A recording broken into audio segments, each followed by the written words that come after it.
Hello and welcome to episode 2 of the Apex Legends tutorial series. In this episode we will be going over settings, all of the settings that you can possibly imagine. Gameplay settings, video settings, audio settings, keybinds, everything that you need to get ready to. So feel free to use the chapters to skip around. And with that, let's go ahead and get into it. So let's go ahead and dive into our settings now. So we're going to start by clicking the gear in the top right hand corner, or you can press escape and click settings. And then from here, we're going to start on the gameplay tab. For the interact prompt style, I prefer compact. This way it is a little bit smaller and you can fit more things on your screen. Button hints, if you want to leave them on, you can. They're actually not that overwhelming. I kind of like leaving them on there just so I can see them. The button hints are the little icons by each element of the UI that you can press. Crosshair damage feedback. I prefer to have this an X, so I know that I'm hitting something, so that's just like Call of Duty or any other first-person shooter. And I like to have the shield icon so I know what I am shooting at. It's very helpful to see that. As far as damage numbers, this might be the first thing that you think is a little bit weird. I don't play with damage numbers. I know that most people do. I find them personally to be a little bit distracting, and they can also be misleading. Like, I don't want to end a gunfight any differently than I started it. I want to be consistent from start to finish. Whether you have 100 health or 20 health isn't really going to change what I'm going to do. I'm still going to be aiming for your head, and I'm still going to be trying to shoot you. So I do find the damage numbers to be a little distracting, but in addition to that, recently they added they added enemy health bars, which is the next one. So you don't even really need to see the numbers if you can see the enemy health bar. But if you want to, you can change that to whatever preference you wanted to. I don't think it's really needed, but sometimes it's helpful to say, like, I hit 80 blue on someone. So if you're trying to have that level of communication, that extra detail could be helpful for you. But for me personally, it's not. Ping opacity, I leave this as default, or opacity. I always mispronounce things, so if this is the wrong way to say that, then please go ahead and correct me in the comments. I appreciate that. But I just leave this as default. I don't think it needs to be partially transparent because it's not really that distracting to begin with. Enemy highlight highlights 5 opponents within 30 meters. I mean, I think that's kind of like a no-brainer. Why would you not want to highlight your enemy? Why would you not want to see them and make it easier to see? So I would enable this. Obituaries. This is the kill feed. It's in the top right-hand corner. And I leave this on because it can be very helpful to know what is happening in a location where you are not. So if you know that there is a fight that's happening someplace, but you can't really see it, like maybe you can hear it, or you know like something is going down someplace, you can wait for the obituary to update so you can see when someone gets knocked. That information can be helpful when it comes to strategies later or tactics later in the game, like when to push. So sometimes if you're in like a top 3 situation and you're waiting for the last 2 teams to engage, and you're like, okay, the last 2 teams are fighting, let's go third party. Sometimes you might say, like, let's wait for someone to go down. And when you see that someone has gone down and you know that the teams are shrinking or the amount of active players is shrinking, that could be your cue to go and push. Minimap rotation, mine is off. I don't like the map to rotate in any game, the minimap to rotate in any game that I play. I like it static. I like it a square. That's just who I am. I'm 41 years old. I'm not going to change now. Weapon auto cycle on empty. This just means that when your gun is empty, it's automatically going to go to the next one. I leave that on. Always sprint. I don't see a reason to turn this off. I am always sprinting everywhere and trying to get into different locations. If for some reason you didn't want to sprint, you can always crouch, and then you are no longer making a lot of noise, so you don't really need to worry about sprinting or tapping shift to sprint. You're just always moving fast, and when you want to move slow, you just go ahead and move slow by crouching. In that case, sprint control is gray because this is on. If this was off, I would recommend press instead of hold in this game. If you are holding shift to sprint everywhere, I think your pinky finger, if you're on a keyboard, is going to get really sore, so I wouldn't do that. Auto run. Again, if you want to have auto run on, you can. Double tapping shift will start auto running. That's not like a bad thing. Actually, I think I might just turn that on. Jetpack and glide control. So this is going to be for someone like Valkyrie, or now even someone like Lifeline who has a glide. The way it works is that if you hold it, you will go ahead and engage your jetpack, or if you tap it, you will engage your jetpack if you click toggle. I prefer hold. This way I can do boosts and I can go up, up, up, or down, down, however I want to do it. I find the toggle, I lose a little bit of control, but this is all your preference, whatever you want to do. Incoming damage feedback. So this is kind of cool in Apex Legends, because in games like PUBG, you really don't get that much damage feedback. It will actually tell you, like, the damage is coming from here.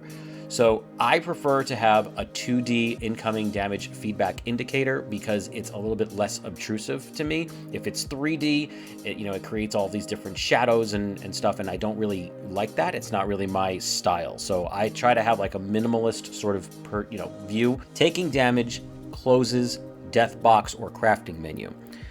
I have this off, and that's actually a mistake.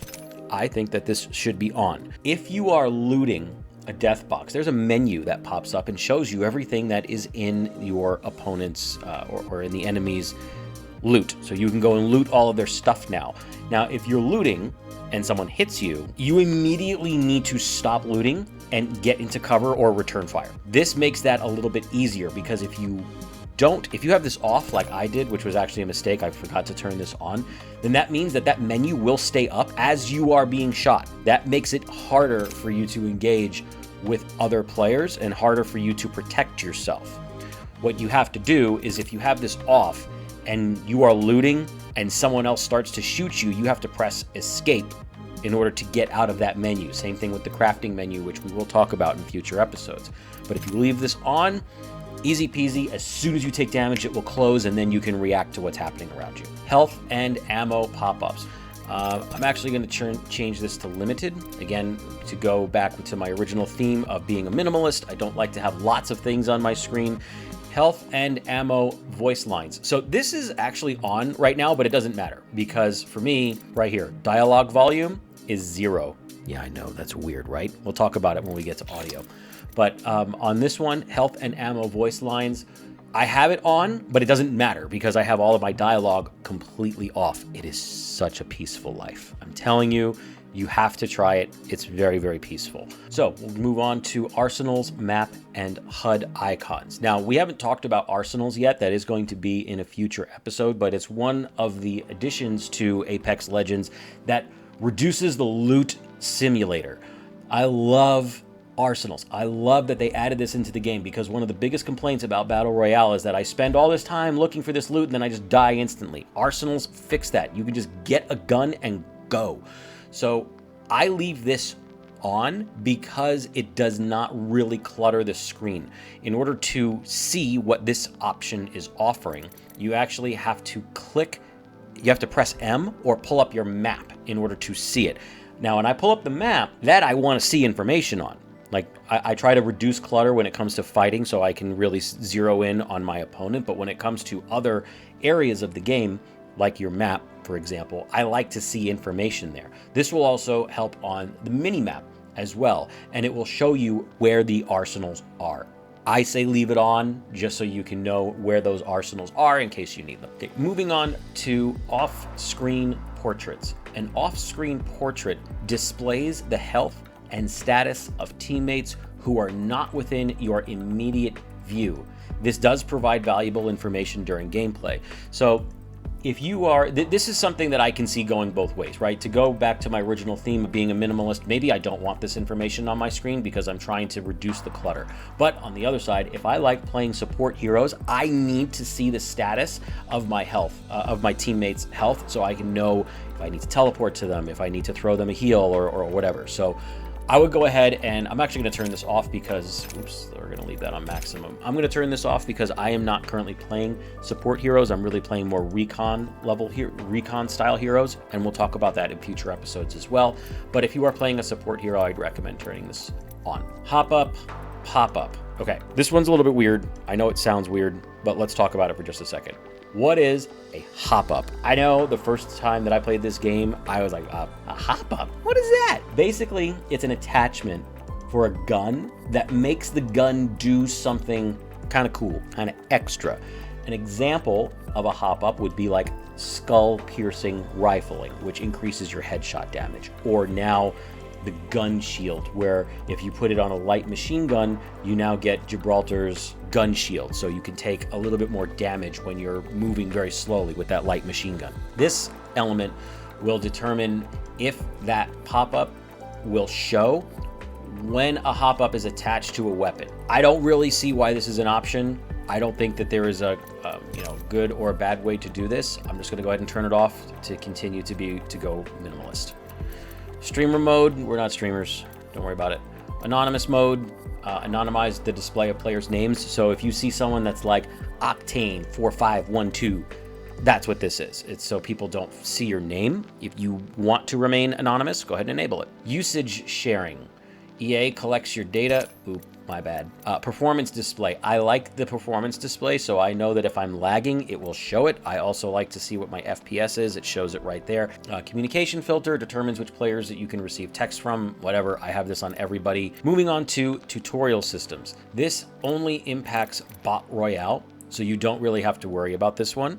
If you are playing bot games, go ahead and turn it on. The tutorial system will help you learn a little bit more about the game, but then again, if you're watching this video, it's why you're here, so up to you. I don't really play Bot Royale, but if you were to play it and you're new and you're trying to learn, go ahead and turn it on. Reticle modifies the color of your gun reticle during gameplay. Mine's just red. Laser sight. This is kind of cool. So when you have when you attach a laser sight to a gun, it shows the laser underneath it. This increases your hip fire accuracy. So you can change this color to same thing as the reticle. You can change it to whatever you want. I think this is just pure preference. Your accessibility options are I think pretty self-explanatory. If you there are several different colorblind modes that you can select from if you would like to select those. Subtitles, I have them off again to try to stay with a minimalist point of view.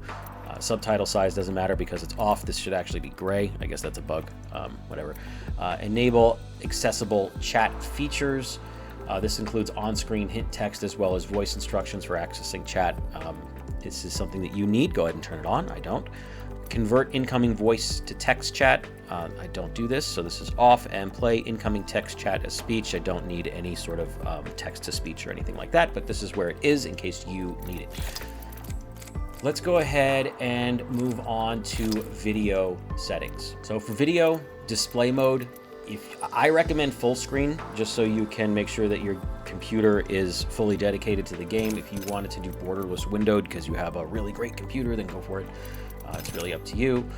As far as aspect ratio, 16:9 is pretty standard. Controlling the brightness. FOV, crank this up a little bit. I have mine to 108. You know what? I'm just going to go 110. And what that's going to do is it will take a hit to your performance a little bit because it's going to display more. But since it's displaying more, you'll be able to see more, especially on your peripheral vision. So I would recommend go ahead and cranking that up. FOV ability scaling. When using movement abilities that increase your speed, turn this off. You do not need to have like a zooming point of view or something when you start to move fast. That's annoying. Same thing with sprint view shake, minimal. I would turn this off if possible. This is the stuff that makes me motion sick. I don't know why, but it does. Turn it off. And it's also just makes the game a lot easier. VSync, disable it. NVIDIA Reflex, I have mine enabled.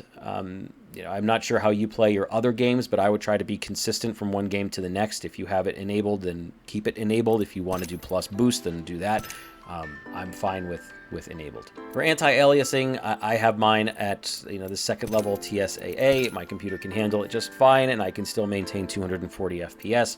Make a change here if you're having performance issues. Turn this down. Same thing with your texture streaming budget. If you're having performance issues, roll this down. I had it at 8 and the game warned me. It's like, you might not want to have it at 8. You might want to have it at 6. I really can't tell the difference, so it's fine at 6. Texture filtering, this will reduce load on your GPU as well. My GPU can handle it. I think, what am I running? A 3070? 16X is fine. Ambient occlusion quality. I'm actually going to disable ambient occlusion just so I can keep a minimalist point of view. Sun shadow coverage, you can do whatever you want with your shadows. Sun shadow detail. I leave the shadows on because sometimes I think shadows can be helpful. There are times when you're fighting outdoors and players are hiding in cover and you can't see them, but you can see their shadows. I know it sounds weird. It happens. I promise you it happens. So having shadows on or having shadows at high can be helpful in the game. Spot shadow detail, I have mine at very high because my computer can handle it. If you're having issues with performance, lower this one. Volumetric lighting, same thing. My computer can handle these, so I am going to go ahead and leave these enabled, but if you're having performance issues, turn them off. Model detail, I have mine high. I'm actually going to change that to very high because I think my computer can handle it. Map detail controls how much decoration and set dressing the environment has. So again, I like a minimalist view of the game. I don't like extra stuff cluttering my screen. That's going to be off. Effects detail controls how detailed visual effects like explosions are.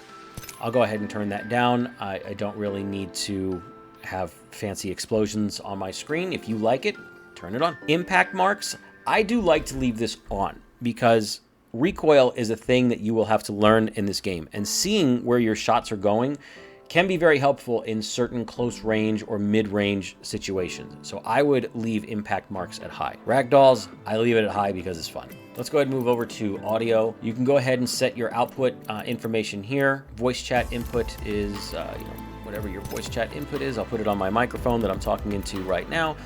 Please don't leave open mic on, for the love of God. Please just put a push to talk button. No one needs to hear anything that's happening in your house. Just please push to talk. Oh my God, please. Sound effects volume, that has to stay high. You need to hear sound effects in this game so you know where stuff is coming from. Very critical to have. Now, this is what I was talking about earlier. Dialogue volume. I went through an exercise once, a very long time ago, where I was like, what? How many lines is each hero, each legend saying in a match? And it was like hundreds of lines that they would say. They talk about everything. It is so annoying to me. Every single thing, reloading, I'm healing, I'm down, I need help. Too much. It's too much, which is why I just turned it completely off, and the game sounds amazing. Now, yes, you are going to lose out on things like, med kit here, or, hey, there's a barrel stabilizer here, level 3. Yes, you will miss out on that. And the only way to see it is if you are listening for the ping and if you check the top right corner of your screen. That's the downside of doing that. I don't mind. I would recommend trying this out and seeing how you like it. But if you need those voice cues, then leave it on. Music volume, self-explanatory. Why are we listening to music? Put your own Spotify playlist on. Same thing with lobby music. Gameplay volume while spectating. I don't see any reason to turn this down. Emote, preview, sound. Allow emote sound preview effects to play when previewing in lobby. Okay, sure, whatever. Sound and background. Yep, if it's not the active application, you can still hear what's going on. I leave it on. And that is actually going to do it for this episode. I know that I said that I was going to cover a bunch of different things here, but this episode's already way too long. It's much longer than I thought it was going to be. So I'm going to split up some of the other elements that we're going to talk about into separate episodes. So in the next episode, we're going to talk about key bindings and also survival items. And then after that, we'll dive into the UI. If you stayed till the very end of the video, thanks very much. Really appreciate it. Don't forget to like and subscribe, and we'll see you in the next one. Bye.